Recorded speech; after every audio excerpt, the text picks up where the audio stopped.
Nadszedł moment, żeby pomówić o płycie, która jest absolutną klasyką naszego podwórka. A płyta ta to Kat Ballady.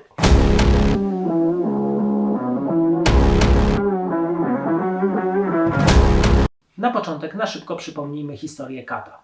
Otóż Kat został założony na przełomie 1979 i 80 roku w Katowicach z inicjatywy gitarzysty Piotra Ludczyka oraz perkusisty Ireneusza Lota.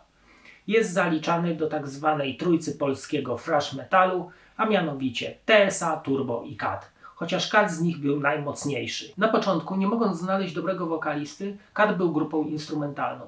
Dopiero po pierwszej edycji Silesian Rock Festival znaleźli wokalistę w osobie Romana Kostrzewskiego, czyli ikony polskiego metalu. Ten charyzmatyczny wokalista wniósł bardzo dużo do ich twórczości, tekstowo, wokalnie oraz stał się naprawdę wielką osobowością polskiego metalu. W 1984 roku zdobywają w Jarocinie nieoficjalnie Nagrodę Publiczności, a w 1987 dwa razy w katowickim Spodku otwierają koncert Metaliki. Zresztą ten koncert został zarejestrowany na materiale 38 Minutes of Life. Tak na marginesie w ogóle powiem wam, że według mnie nazwa Kat jest super zajebista, ponieważ na maksa kojarzy się z metalem. Jest krótka, zwięzła, ale oczywiście też bardzo mroczna. Przejdźmy teraz do zrealizowanej w 1993 roku płyty Ballady. Jest to najbardziej romantyczna, jeżeli można to tak powiedzieć, płyta w całej dyskografii polskiej muzyki metalowej. Do tego teksty Romana Kostrzewskiego, dzięki którym Kat jest rozpoznawalny, są w języku polskim. Dla jednych są one grafomańskie, dla drugich jest to naprawdę wyżyny kunsztu literackiego. Nie mi to teraz oceniać. Co by nie powiedzieć, Roman Kostrzewski był postacią nietuzinkową, wybijającą się i zawsze szedł pod prąd. Szkoda, że go nie ma już między nami. Jedno co jest pewne, wielkim artystą był. Ballady Kata kojarzą mi się z samotnymi wieczorami przy wyłączonym świetle, gdy wreszcie można było znaleźć trochę tej melancholii w sobie i poza tym poprzypominać sobie jakieś dołujące chwile z życia.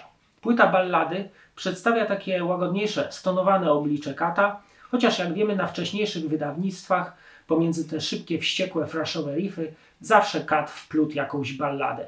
Tutaj jednak można powiedzieć mamy takie the best of, więc jeżeli chcemy sobie posłuchać takiej spokojniejszej, stonowanej płyty, włączmy sobie Kata, zgaśmy światło, a na pewno odpłyniemy w inny wymiar.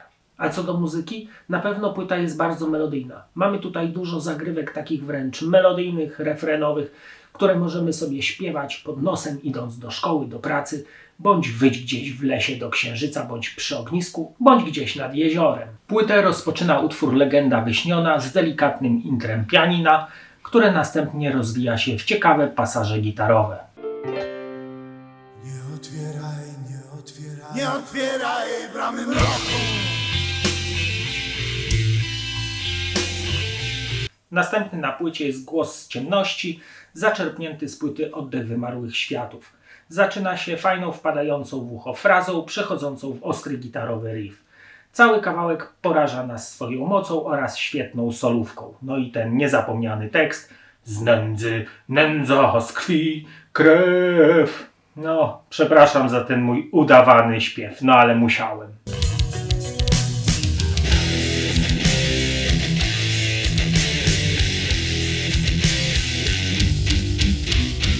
Następny w kolejce jest instrumentalny Talizman z takim południowo-hiszpańskim sznytem gitarowym.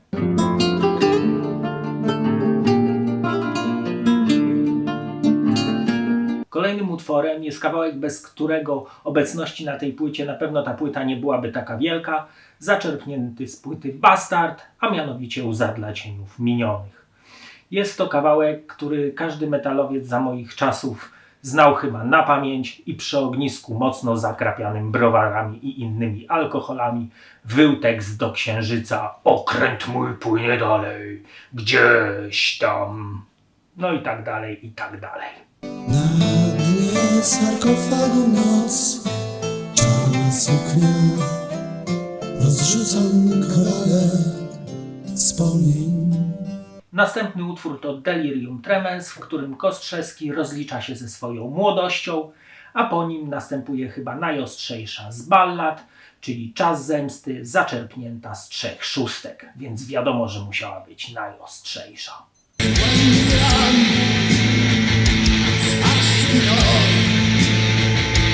Zemsty nadszedł czas. Płytę zamykają 3 utwory. Robak, Bez pamięci oraz Niewinność, które tworzą swoistą jakby taką trylogię i fajnie podsumowują album i zamykają płytę. Szukam żył źródlanej wody, czystej krwi. Dobra, nadszedł czas, by luknąć sobie na okładkę i wkładkę. Ja mam takie wydanie z 2016 roku Metal Mind Production. Na okładce taki kultowy super rysunek, wyginająca się pani w klatce w takiej dość seksownej pozie. We wkładce, jak widzicie, mamy teksty utworów wydrukowane na takiej grafice zrobionej ze zdjęć muzyków. Na płycie CD mamy przedruk okładki wraz z tytułem i nazwą zespołu oraz tytułami utworów. Na samym końcu pudełka mamy wyszczególnione utwory wraz z twórcami oraz nawet hologram, co się rzadko teraz zdarza. Te 9 utworów zawartych na płycie to wspaniała, emocjonalna, muzyczna podróż w głąb siebie. Teksty są mocne, dramatyczne, ale również buntownicze.